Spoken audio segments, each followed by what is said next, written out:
Hello, hello. Thank you so much for joining me. This is the podcast, The Endurance of Labor Laws. I am your lovely host. It is so good to see all of you. So today is episode 129, and this is going to be part 3 of the Federal Bureau of Investigation, also known as the FBI. Okay, so let's go ahead and dive into this puppy. So we're going to talk a little bit about one of its founding directors, and he was in there for quite a while, too long in my opinion, but that was just how things were back then. They did not really limit how long someone was in a job, especially in the federal government. There were not any term limits in terms of who could be director and for how long. So, this was something that was created, and so they were learning that, hey, we need to limit this stuff. So one of the original directors was J. Edgar Hoover, and he was the FBI director from 1924 to 1972. So it was almost 50 years, so it's about 48 years of service. He was there when it was the BOI, the DOI, and the FBI. Some of the good things that he did was he was chiefly responsible for creating the Scientific Crime Detection Laboratory, also known as the FBI Laboratory. And that was officially opened in 1932, so it goes back quite a ways, which is really awesome. And one of the reasons why he really focused in on this laboratory was he wanted to professionalize the investigations by the government. So that's a really good thing that he did. Hoover, it says, was substantially involved in most major cases and projects that the FBI handled during his time in the FBI. He was just in there way too long. And so when he passed away, Congress passed legislation that limited the tenure of future FBI directors to 10 years. I think that's a wonderful thing to do. So, J. Edgar Hoover, he did a lot. He did so much in those years, and he served his country for a really long period of time. But unfortunately, the downside to having someone in the same position of power for an extended period of time is that it creates favoritism, it creates bureaucracy, and it's very difficult to identify issues within the agency. Even though they may be doing a really good job at what they do, it makes it very difficult to not tell when something wrong is going on because they may not want to know about it, they may not want to address it, and it might turn into one of those, the buddy-buddy system or the good old boy system kind of thing, kind of like a frat house, like bros before hoes. And again, I don't like that phrase, but that's the only phrase I can think of where it's like they protect each other, not necessarily who they are supposed to protect. Because the FBI has had some issues. It's not as bad as other federal agencies. I think all federal agencies are equally, have issues. They're equally responsible for their issues. So I don't think one is worse than the other because they have different responsibilities. So, let's see, it says here, during the war on crime of the 1930s, FBI agents apprehended or killed a number of notorious criminals who committed kidnappings, bank robberies, and murders throughout the nation. And they list some of the criminals there. Like one of them is Machine Gun Kelly, Alvin Creepy Karpis, and Kate Ma Barker, and then Babyface Nelson. Some of these I have not heard of. It says here, other activities of its early decades focused on the scope and influence of the white supremacist group, the KKK, also known as the Ku Klux Klan. And so, what's interesting about that with the KKK is that the Ku Klux Klan was founded by Democrats, and the membership was predominantly Democrats. Now, when I say Democrats, I don't mean liberals. Liberals are a fairly new phenomenon. I would say liberals did really not start to emerge, I would say not till the 1960s or 70s, and it's really ramped up here lately in the last 10 years.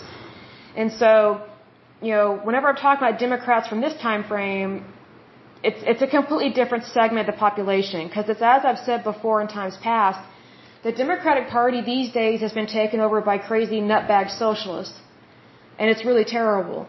And they're very crazy liberals, like they're not normal. I miss my normal everyday Democrats, but what is sad is that the Democratic Party had problems even way back in the 20s, 30s, 40s, 50s. I mean, it goes back a long time.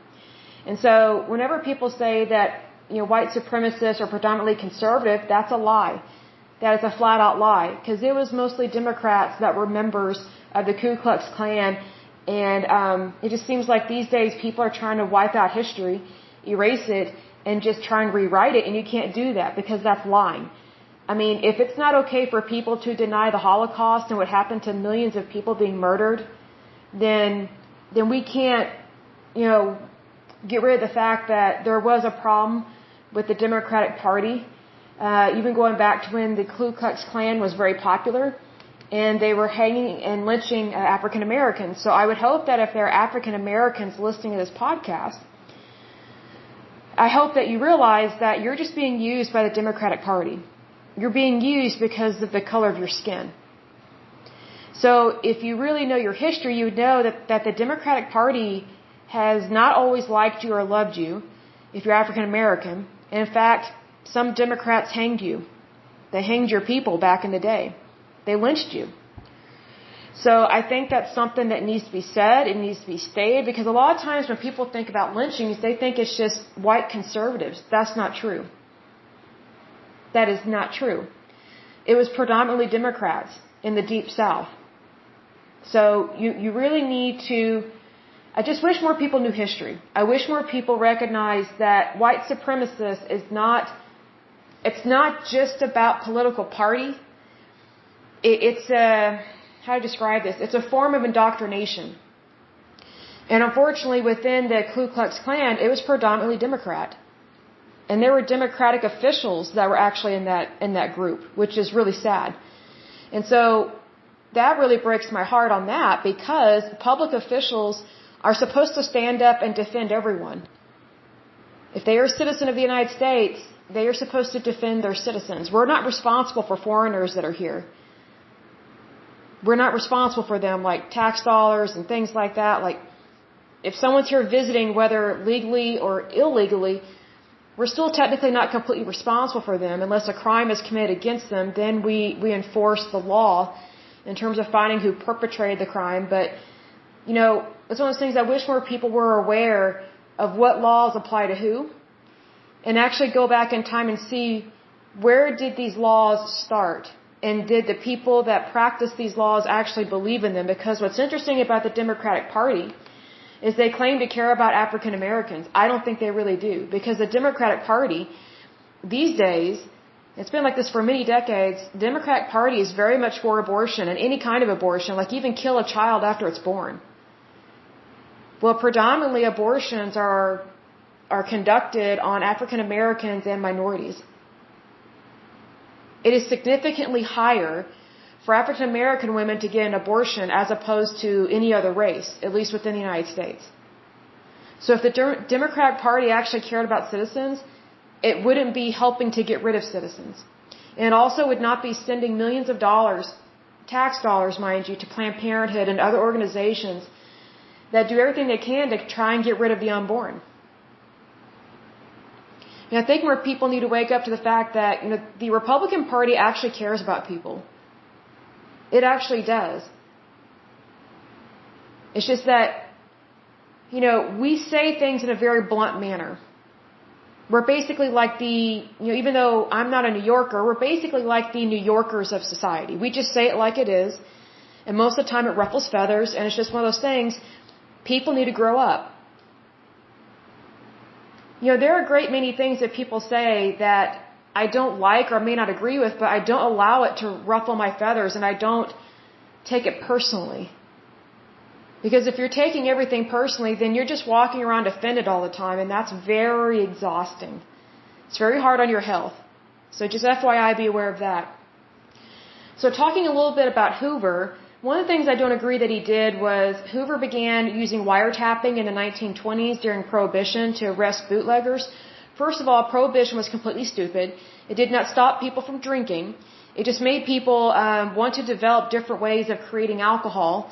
And people need their alcohol. I think people need a glass of wine every now and then, to chill out.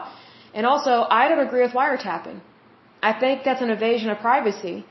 And there have been several court cases about that. Now, wiretapping, there are things that are legal and things that are illegal. It says, after Prohibition's appeal, Congress passed the Communications Act of 1934, which outlawed non-consensual phone tapping but did allow bugging. See, that's the thing, I don't agree with bugging either. Because then it's like you don't have freedom of speech, because then you can't freely talk about your life, what you do for a living, and, whatever the case may be. I've always looked at it this way. I am for law enforcement. However, if they have to break the law to enforce the law, then they're not living up to the high moral standard of the badge that they're wearing. They are dishonoring the law by breaking the law. Even though they may be trying to fight a criminal and investigate a crime, doesn't matter to me. Like, if we, the citizens, have to obey the law, then so does law enforcement. But unfortunately, our law enforcement, and mind you, the United States is not half as bad as almost every other country on the face of this earth. The United States does not have corruption like other countries do. We just don't. We don't have tick for tack. We don't have where you can buy public officials off. That happens in Mexico all the time. That happens in Jamaica, Haiti. Happens in third world countries all the time. Happens in communist countries all the time. Although you can't trust a communist as far as you can throw a rock. I mean, that's just how it is. So it's one of those things you just have to be careful about where you put your trust and making sure that your law enforcement agencies are run correctly, which is why in my previous podcast I mentioned that sometimes agencies go astray because they have wrong management in there. They have the wrong type of person in a management position. Because it's a role of authority. Well, I don't know about you, but I've met a lot of managers over the years. They should never be in charge of anyone. I mean, I wouldn't even have them take care of my cat. You know what I mean? Like, there are just some people that they don't have what it takes to be a leader. Unfortunately, there are so many people that are put in leadership roles that have no business being in that role. So just FYI, be aware of that. A little bit about national security in regards to the FBI. It says, beginning in the 1940s and continuing into the 1970s, the Bureau investigated cases of espionage against the United States and its allies. 8 Nazi agents who had planned sabotage operations against American targets were arrested and 6 were executed. So, that's during wartime type of things. So, wartime, or how to describe this, war crimes are different than other types of crimes.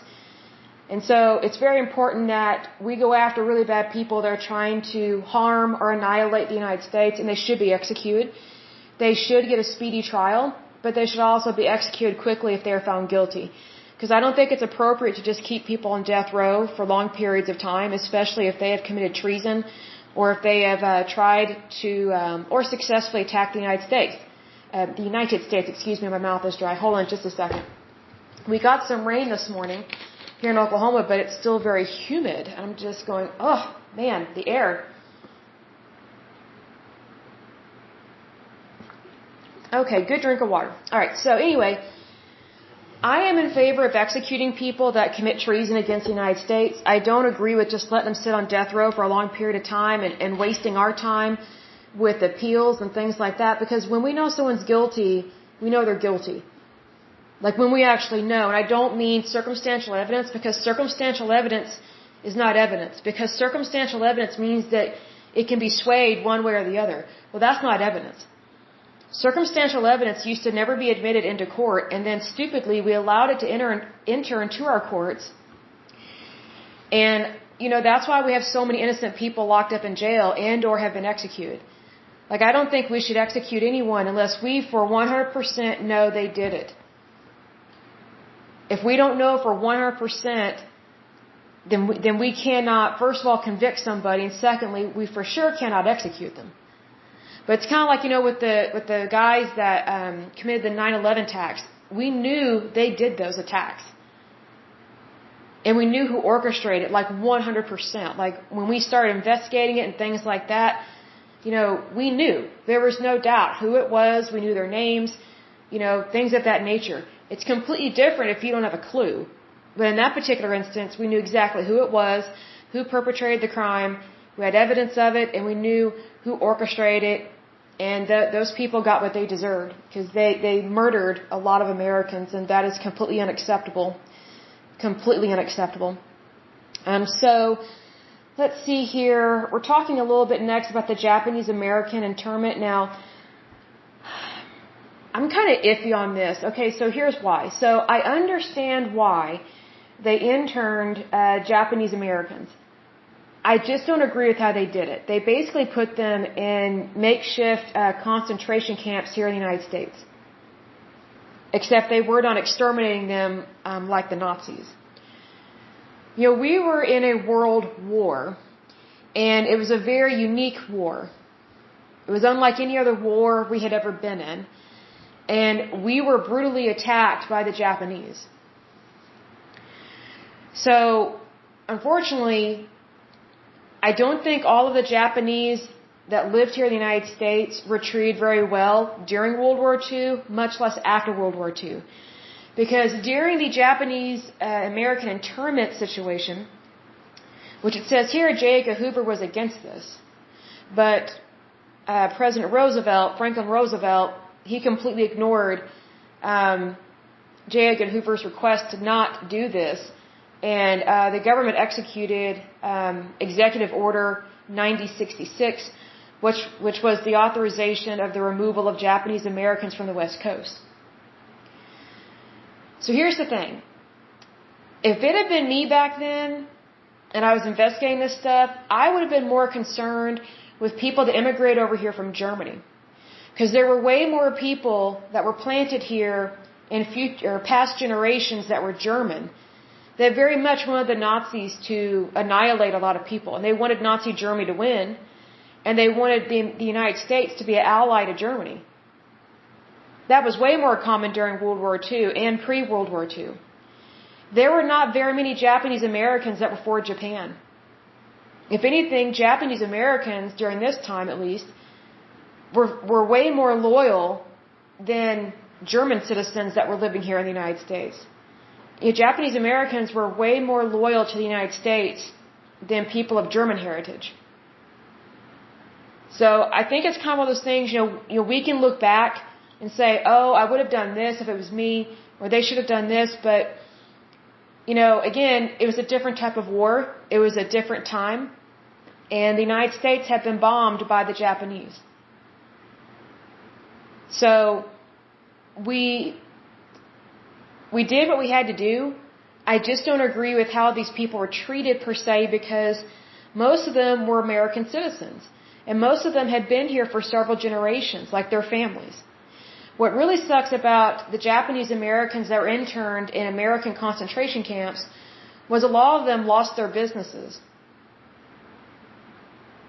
Either A, when they got out of the camps and went back to their homes, either squatters had taken over their homes, or squatters had taken over their businesses, or it's like they were not allowed to move back into their homes, and it's like no one wanted to do business with them after the war was over. So what's interesting is that the FBI had the responsibility to help intern these people and to monitor this, but then after the war was over, the FBI had to help Japanese Americans be protected from hostile communities. So it's one of those things that's a very interesting role where law enforcement initially is having to basically lock all these people up, and then once the war is over, help them transition back into their regular everyday life and not be attacked by anyone in their community that's being hostile to them. So that's a big concern. Big concern. And it wasn't just Japanese Americans that had to deal with that. There were a lot of Germans, Poles, Czechs that lived here in the United States, that after World War II was over, there were so many of them that they were Americans and they lived here. The Poles, Germans, Czechs, or whatever. But there were so many people that were so angry at what the Germans did that they didn't want to do business with anyone that sounded like they were German or looked like they were German. And so there were a lot of Europeans that lived here in the United States post-World War II. They could not hardly find work. And they were mistreated as well. So it's one of those things I just want to remind people that when a war is over, it's over. This type of discrimination is not acceptable. And this kind of discrimination even happened after the Civil War. The South was continuously punished after the Civil War. I mean, probably for, almost 100 years. I mean, it was a long time. It took a long time for the South to recover from the Civil War. And they were very much mistreated after that. And, you know, there were several public officials that said, hey, the Civil War is over. The South is part of the United States. Stop treating them horribly. We need to move forward. And there were actually several presidents of the United States that said that. One of them was President Lincoln. So for those that say that President Lincoln was a horrible president and are trying to knock over his statue and destroy every good thing he did, you're a moron and an idiot. You know, it was a white Republican president that basically freed the slaves in the South because he disagreed with slavery. And there was a war over this. So, you know, it really does matter where we have our kids educated and who is educating them. Because if people are going to try and deny history, I mean, you know, I think you need to see a psychologist because, you know, one of the telltale signs of mental dysfunction, especially emotionally and psychologically, I would say, is to deny the facts just all the time. Because to deny the facts is to lie about the facts. Because you're not wanting to face reality. Unfortunately, we have what's called a woke culture. I don't even understand what that is. I think it's dumb. I think it's ghetto trash. These stupid words. I'm just like, you know what? We have an American culture. Not a woke culture, not a racist culture. We have an American culture. Why? Because we are Americans. And we have a wonderful history. We have a wonderful country. We ended slavery in the United States. We did not start slavery here. Spain, I think Spain was the initial country that brought slaves here. It was also the UK, the United Kingdom.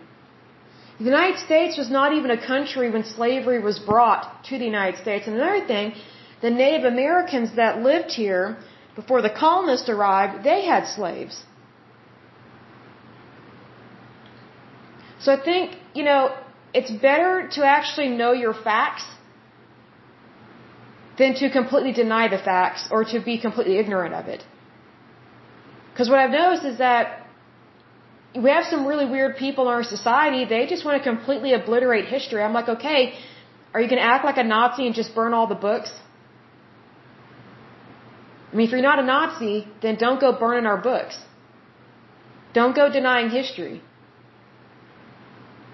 You know, the United States is one of the few countries that actually defends human rights. And whenever there's a problem on this planet, people cry out to the United States.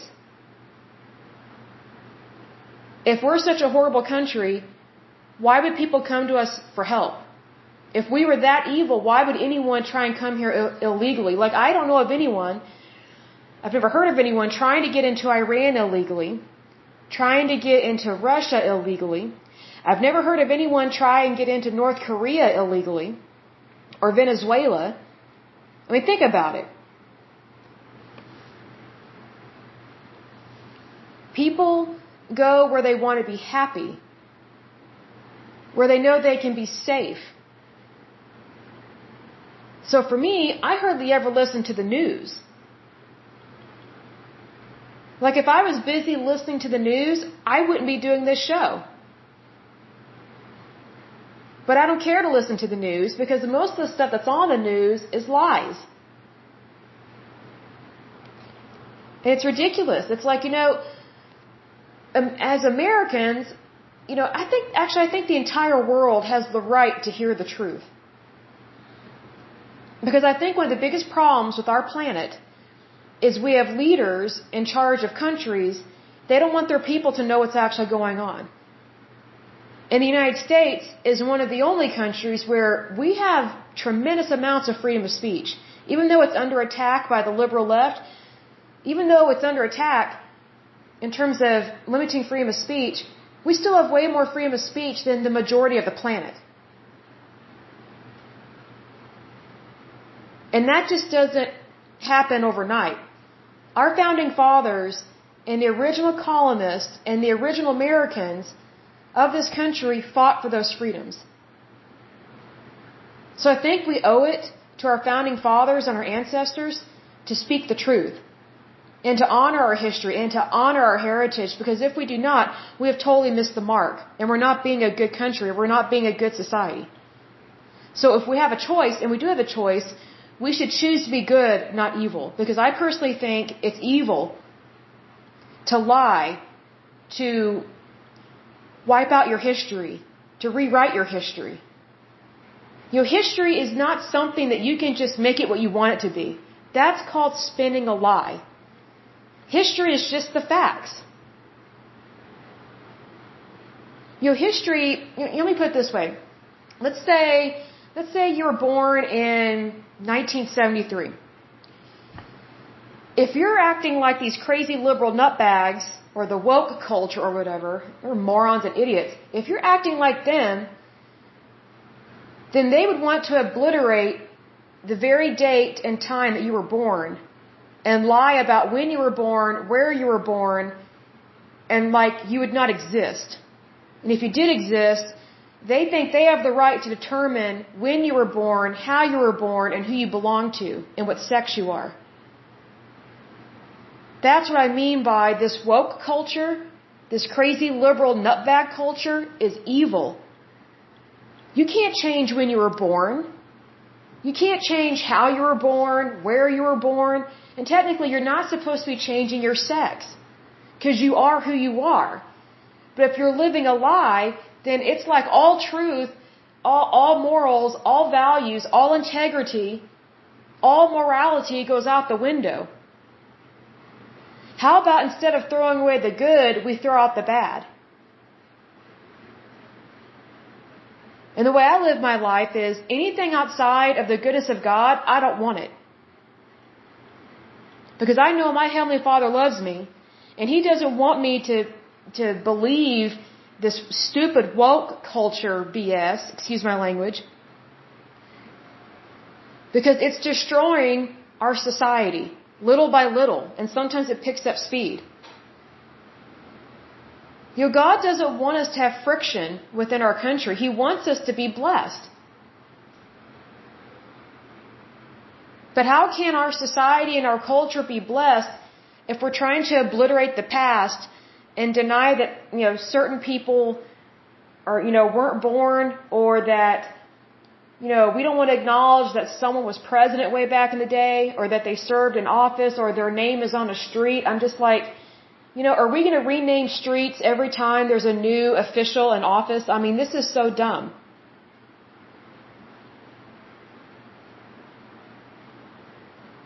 Like, I wasn't a huge fan of when President Obama was president, but you see, here's the thing. Just because I didn't vote for him or I don't agree with hardly anything he did, I still respected him and his family, because first of all, that's just what you should do as a human being. Number two, if you can't respect the person, then you respect the office that they're serving in, and I will always respect the office of the United States, the President of the United States. Because I know my country doesn't belong to one person, it belongs to all of us. Because we are one nation under God. A nation means you have many people under one flag. So I encourage you, buy an American flag. Have it waving in front of your house or right outside your apartment door or off your balcony, and just be, I hate to say grateful, because I've heard that word misused so much in times past, but let me say this. Give yourself a chance to be happy in the United States. Give yourself a chance to be blessed in one of the best countries on the face of this earth. Because technically the United States is the first of its kind in terms of countries in the entire history of this planet. No other nation has existed or survived like the United States. It just hasn't happened. We are the one and the only. I would think that would make us pretty special and unique because we are. Because we are one of the few countries that stands up to evil every day, 24 hours a day, 7 days a week. I can't think of any other country that does that. The UK doesn't do that. Australia doesn't do that. Canada doesn't do that. Gee, why? They're socialists. They're socialists. Socialists do not stand up when it matters the most. They sit down when it matters the most. Whereas Americans, we get up, we stand up. That's what it means to be a citizen of the United States. So for anyone that's listening to this podcast, and if you don't like the United States, I've said this before in other podcasts, if you don't like it here, fine. Get on a plane, see ya, wouldn't want to be ya. Like, just leave this country if you don't like it. I mean, let me put it this way.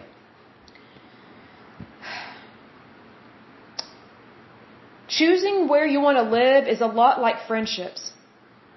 If you don't like who you're around, get new friends. If you don't like where you live, move. I'm still waiting for Rosie O'Donnell to move to another country. I'm still waiting for, is it Whoopi Goldberg or all these other elitist, Hollywood stars or something? They said, oh, if so-and-so ever became president, I would leave. They never left. They never left. Why? Because they love money. It's called greed. They know they can't make this kind of money in other countries because other countries wouldn't take them seriously. And the reason why other countries wouldn't take them seriously is because they see how much they detest and hate the United States and are like, hey, it doesn't really make sense to detest and hate the very country where you make millions of dollars a year. People don't respect that. People do not respect haters because they know they're not loyal and they know they're not truthful and they also know they're not good workers. That's why these people that still live here but yet said, oh, I'm going to leave if so-and-so becomes president, they're here because of greed. There's no other explanation. Otherwise, they would have left. But I guarantee you, these elitist movie stars or Hollywood people, they couldn't make that kind of money in other countries that they do here. It just wouldn't happen. So I'm still waiting for them to get on that jet and leave. Still waiting. Because you know what? We don't need negative people in this country. I think we have enough negativity as it is. And I think a lot of this negativity comes out of Hollywood. I think it comes out of the entertainment industry. Because too many people put too much emphasis or too much credit given to the movie industry and to the entertainment industry. They act like they know everything. Why would you take advice from a movie star? Like, who are they? I mean, really, unless you know them personally and they're like your mentor and they know you and love you, I just don't understand how people confuse glamour with intelligence. There's a lot of stupid people in Hollywood. In fact, most of them are morons and idiots. They're idiots. A lot of them are socialist Democrats and they're liberals. But yet, they make a lot of money. And then try and tell us what to do with our money. And our jobs. And our states. And our cars. Our houses. Our jobs. Our health care. That's the elitist, socialist mentality.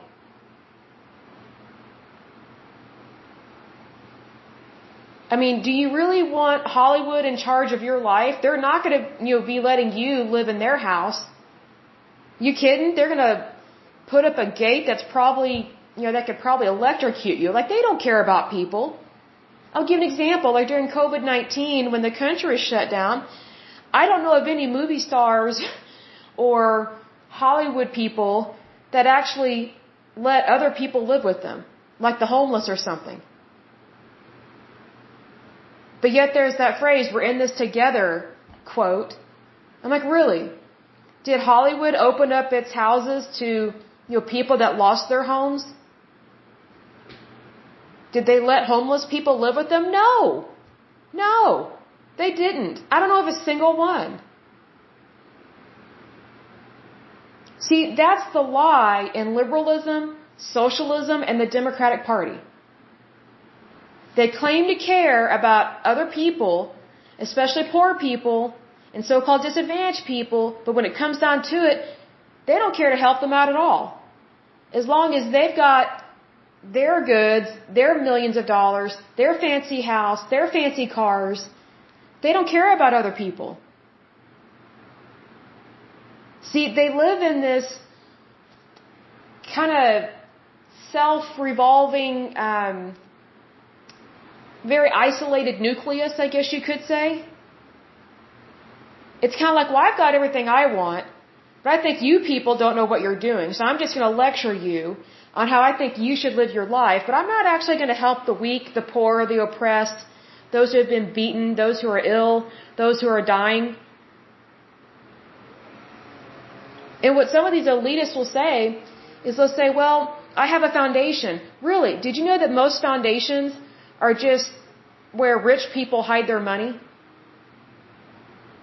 Because if you can just set up some charity shop and make it seem like you care about the disadvantaged in your community, you can hide a whole bunch of money there. It's almost like an offshore account, but it's in the United States. Because it's quote-unquote a charity or a non-profit. Really, if it's non-profit, then how come they make profit? See, it's a scam. It's an absolute scam.